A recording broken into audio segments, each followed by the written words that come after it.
자, 비계인 긴 언덕에는 풀빛이 푸른데. 자, 뭐 당연한 얘기가 되겠어요. 뭐가 당연하냐면 비가 와. 비가 와. 쓸쓸해. 그런데 그 비가 개이고 나면 당연히 뭐 인간은 그 비를 맞으면서 쓸쓸해 하거나 혹은 뭐 이런 생각도 할 수 있죠. 그대 이미 떠나가게 되는데 그 비가 오는 동안은 아우 비 와서 못 가겠네. 비 그치면 가야지라고 했을 때는 임을 붙잡는 그런 어떤 역할을 하던 비였을 수도 있습니다. 어쨌거나 그런 인간사와 연관된 비, 그 비는 그 풀에게 있어서는 뭐예요? 더욱더 생기를 발랄하게 만들어주는, 그렇죠?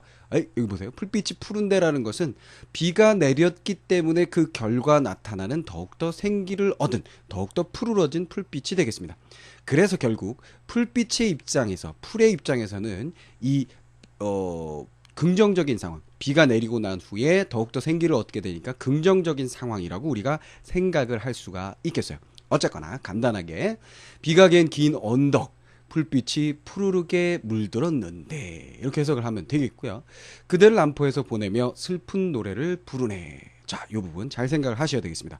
뭘 잘 생각하셔야 되냐면, 자, 이 전반부엔 좀 전에 말씀드렸던 것처럼 프로의 입장에 있어서 굉장히 긍정적인 부분이다라고 얘기를 했어요. 생기 발랄해지는, 생기를 얻어가는, 생명력을 더욱더 얻어가는 그런 긍정적인 자연사의 이야기라면, 후반부 승구를 보면 그대를 남포에서 보내며 슬픈 노래를 부르네. 시적 화자가 부르는 슬픈 노래가 되겠죠. 그 슬픈 노래라는 것은 부정적인 상황입니다. 그렇죠?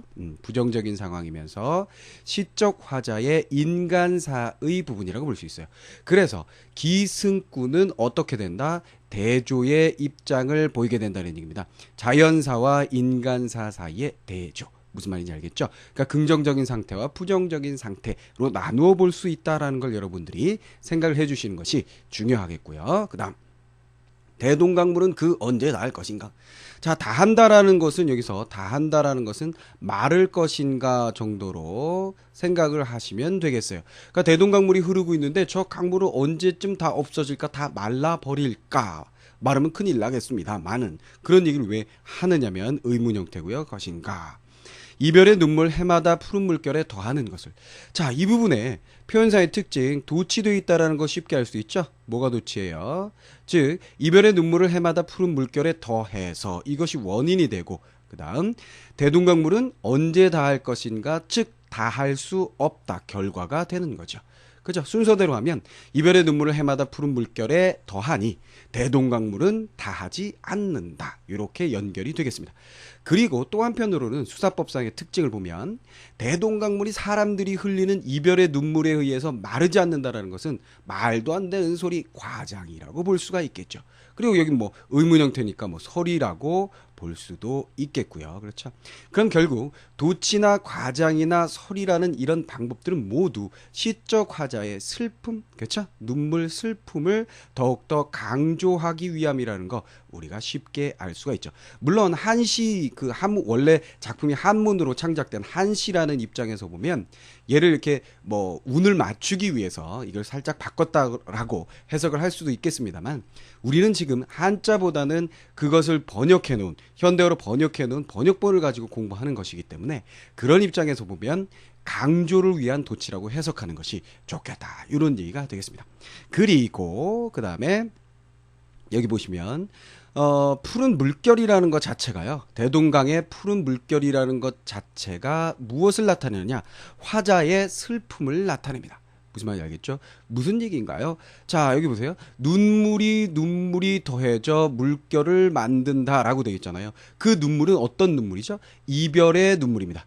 누구의 눈물이죠? 화자의 눈물이 되겠죠. 물론 이걸 화자의 눈물이라고 볼 수도 있고요. 화자의 눈물, 계속되는 그대를 보내면서 흘린 눈물을 매년 그대를 생각하면서 이곳에 와서 흘린다라고 해석을 할 수도 있겠고요. 아니면 그냥 더 확대시켜서 일반화시켜서 사람들의 이별의 눈물로 해석할 수도 있습니다. 왜 그런고 하니 대동강이라는 이 구체적인 지명, 대동강이라는 이 구체적인 지명이 우리 문학사에 있어서 이별의 공간, 이별의 장애 요소로서 등장하는 경우가 종종 있어 왔고, 그렇죠? 실제로 강물이라는 것은 지금 뭐 비행기 타고 뭐 공항에서 이제 바이바이 자 다음에 봐 이렇게 하고 이별을 하지만 예전에는 이 강이라는 것이 이별을 하는데 슬픔을 더욱더 고조시키는 이별의 공간으로서의 역할을 실제적으로 많이 했을 것이다라는 얘기예요. 그렇게 보면 마지막 행 결구에 나와 있는 이 이별의 눈물은 화자의 눈물이라고 해석할 수도 있고 한편으로 일반적인 사람들의 눈물로 확대시킨 것으로 해석을 할 수도 있다. 두 가지 해석을 여러분들이 동시에 생각을 해 주시면 되겠습니다. 또 물론 이 대동강이라는 것은 당연히 어떤 의미를 갖느냐, 이 시의 의미는 이별의 공간이죠. 이별의 공간. 이별의 공간으로서의 의미를 가지면서 슬픔의 공간 당연하겠죠. 그 다음에 뭐 구체적인 지명이잖아요. 뭐 물론 대동강뿐만 아니라 남포라는 것도 뭐 지명이라고 볼 수 있죠. 이런 구체적인 지명들은 시를 좀 더 구체화시키면서 당연히 뭐 그죠, 향토적인 정서를 불러일으키는 것까지 여러분들이 생각을 해 주시면 되겠습니다. 무슨 말인지 이해됐죠? 그래서 이 작품에서 두드러진 표현상의 특징은 결국 기구와 승구 사이의 대립이 이루어진다라는 거 여러분들이 생각을 해 주시면 되겠고요. 그 다음에 전구와 결구 사이에 도치와 과장, 서리, 그 다음에 비유법 이런 것들이 쓰이고 있다는 거 여러분들이 생각을 해 주시면 되겠습니다. 그리고 뭐 처음에 여러분들에게 말씀드렸듯이 뭐 색채의 대비가 아주 강한 그 시각적인 이미지, 색채 이미지가 느껴진다라고 얘기를 했었죠. 대표적으로 뭐예요? 푸른 물결이 있고 풀빛이 푸르른 색의 대비가 이루어집니다. 색채 대비가 이루어진다라는 거 알 수가 있고요.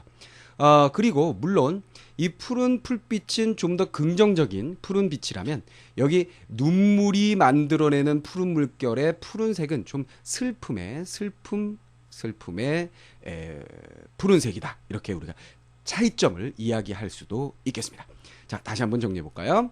비겐 긴 언덕의 풀빛이 푸르른데 그대를 남포에서 보내면서 슬픈 노래를 부르게 됩니다.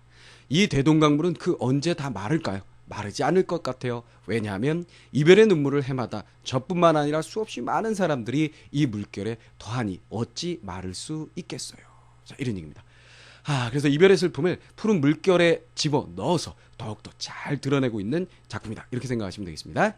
자, 그대를 보내는 슬픔은 계속될 것이다. 자, 여기 마지막에 선생님이 계속될 것이다 라고 얘기한 것은 푸른 물결은 결국은 이별의 눈물이고 그것은 다하지 않는다라고 얘기를 했잖아요. 그러니까 그를 보내고 나서 그를 그리워하고 그와 이별한 상태를 슬퍼하는 것은 지금 단시간 내에 끝날 것이 아니라 긴 시간 동안 계속될 것이다라는 이야기를 내포하고 있다라는 얘기가 되겠습니다.